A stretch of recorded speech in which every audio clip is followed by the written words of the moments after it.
Yo, I just want to tap in today and touch on that Meek Mill situation, man, and talk about a little bit about loyalty and how quickly motherfuckers will turn on you. You know, even the people that you sleep with, apparently. I was just on my Poetic Flacco page, man. I see he posted about the freak off party with Meek Mills with 900 people there and blood and condoms and panties and boxers and shit just everywhere and just, and it takes me back to think about that audio that dropped. Fuck that shit, nigga. Fuck that ass, nigga.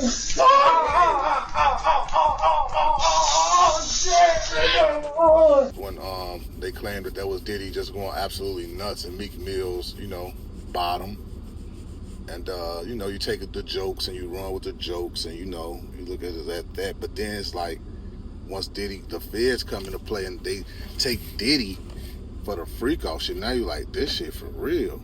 This is serious. So freak offs occurred. Was Meek Mill at those freak offs? Of course he was. Meek Mill was in pools with him during the daytime, just floating around, looked like it was just him there or something like that, personal time. He was there dressed as twins, and how you in a relationship and you couples dressed alike type shit. He did that, and he was Diddy. He was P Diddy's little Diddy Bop. And then soon Diddy or Daddy or whatever he calls him get in trouble. Like a female or something. He out here in the streets. He out running around. He Diddy gang now. But I don't think Meek gonna be able to really never ever run away from allegations. So that was him getting clapped. Now we got on top of the audio. Now we got confirmation that it was a scene where it definitely was a lot of blood, pus, and condoms everywhere. All about bushes and outside, like just the wildest freak offish things in the world was going on at Meek Mill's freak off. So I wonder what made Meek turn on Diddy though. I wonder could Meek be a victim on the case? Are we somewhere down the line gonna see Diddy? Not Diddy. Are we gonna see Meek Mill have to come into some type of court? Because my opinion is it's gonna be probably Meek, Ray J, and a couple of these other young boys that was running around up under Diddy and probably experiencing things and then getting brought into things that they probably wasn't even used to doing or even never thought about doing, and now they doing it because they trying to, they want to be with Diddy. They want to be with Love, with Diddy Love. So all I want to know is Meek Mills, I wonder how clean is he going to really come about everything. Of course he's going to deny it and it's this and it's that and all these. He posted these ain't black journalists that's talking about me, or these news outlets that's bringing this out. And like, come on, bro. You're part of the allegations, bro. You had on matching outfits on top of the matching outfits. I think the shit was like tiger striped. So like you having wild tiger stripe sex with tiger stripe speedos and blood gushing out your butt, and now I can't unhear the audio and not picture that scene, but just picture the fact that Meek Mill was laying around in that pool that day. He probably was cooling his butt off. That's all I could really think now. Like, damn, the audio, the scenery, the cool off, the yeah, daddy, and it's like, after you done smash something, it's like, I did that. Put the camera all on him, and he just sitting there floating, cooling off his little Poom Poom.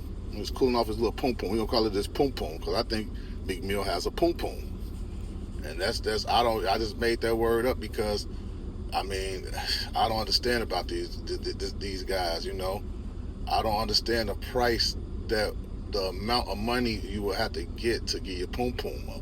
You know what I'm saying, Meek Mill? Like, once you touch $1 million and you seen that, you could touch 10 million, 100 million. You just got to keep going. So whatever cheat code you were trying to get around to do with Diddy and ultimately wind up ruining your reputation just for your name even being in this. Your reputation is always gonna forever have a nut stain on it from Diddy.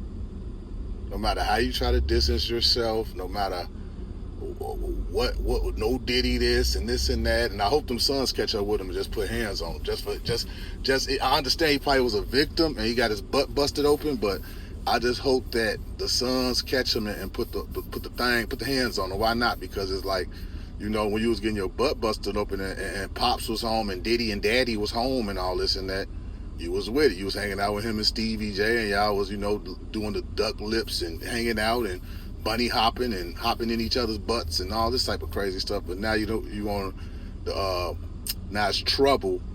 It's trouble in the water. It's trouble in the swimming pool you were floating in, and you ready to get out. You looking for your dry towel. You want to dry off and get a pamper for your bleeding poom poom.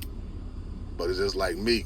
With the people we see it, bro. Nobody's blind, nobody's stupid, crazy, and none of that, bro. Like, people see it, you know. And the fall off is real. The Diddy thing is real with you. Like, it's a sad truth, because all these supposedly street gangster rappers, which we all know is the streets are dead and gone, and it's been that way for a long time. But, you know, we still want to listen to these authors that come from the streets to listen to the street stories, and for people like me to reminisce on times that you was in the streets, or feel accomplished that you achieved, and when our black brothers got about them situations. And it's always gonna be beautiful to see somebody come out the mud and make it to the stars. Like, that's always gonna be a beautiful thing, us being black and coming from hoods or wherever you come from. That's always gonna be a beautiful sight. So it's like, from Meek Mills, from the braids, from the little twist up braids out the Audi home looking, the little rap that he had, to coming and flourishing in big songs and dreams and nightmares. And, you know, I think, you know, I always gonna say it though, he took Mouse Line, Little Mouse Line, you know, the fuck around, you get smoked was a dope line. He put that in one of his first big songs, Dreams and Nightmare, on his intro, and that was great and all this and that. But he never came around us or nothing like that. I felt like, you know, I don't know why. I know one time that we met him in Miami in Club Live, and we didn't meet him. We was with Lil Wayne, and I was with me, Big Cuz, Lil Twin, BMF, Big Cuz, Dope from the Go. We was there with Wayne, and Meek Mill came in, and we all in the section listening to Get Smoked, and we turning up, sitting on the couch, and Meek Mill's, you know, Big Cuz was sitting like on the edge of the couch or whatever. Meek Mills came and reached his arm all across Big Cuz and to shake Wayne's hand, and Big Cuz smacked the nigga arm down, and that was my introduction to Meek Mills. It was like, got his ass, Big Cuz told his ass off and told him, like, man, don't reach across me, and pushed him off. And it was just like, oh shit, like, that's my person, Meek Mills. And it was just like, he just walked away. So it was just like, that was that. But any other times, I never met him personally, this and that. So of course, it's like everybody on the internet, I troll and I look at the jokes and the memes. But the joke then became a reality for Meek Mill. It's the truth now. It's the absolute truth. You were getting clapped down from Diddy Daddy or whatever you call him, and you left a bloody mess. Now all I'm just waiting to see is I'm waiting on court appearances. I'm waiting on people to get subpoenaed. And I'm almost willing to bet money that Mickey Mills will be on that list.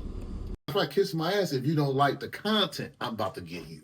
Dang. Just like now, Big Folks of Friends shit, folks show shit. Like, if you don't like the content, you can kiss my ass.